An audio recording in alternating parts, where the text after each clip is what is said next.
For centuries, the west of Northern Ireland has offered the visitor a change of pace. Immersion in the timeless, tranquil landscapes of County Fermanagh and the rolling hills of the Sperrins in neighbouring Tyrone.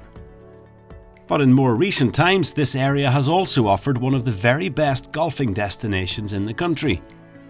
This is the Lochern Resort, home to two courses, the original Castlehume 18 and also the Championship Faldo course designed by Sir Nick himself.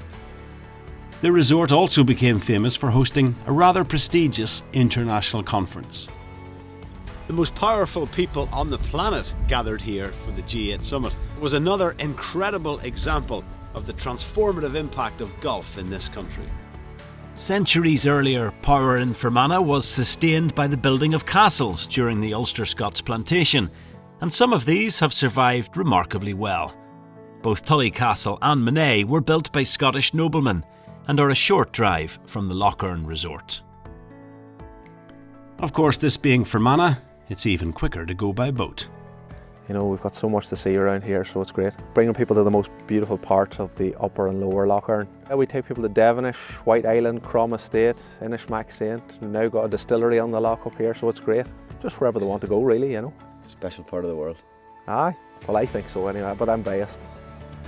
As it has been for centuries, the island town of Enniskillen is at the centre of the county, both literally and metaphorically, especially when it comes to the lively nighttime economy.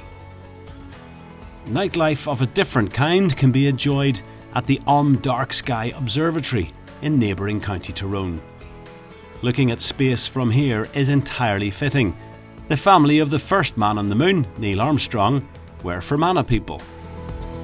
Lots of Armstrongs still live in this area today, along with many other families who came here from the Scottish borders in the 1600s. Come back to earth with another round of golf at the immaculately presented Omagh Golf Club. It's just a mile outside the town and is well over 100 years old.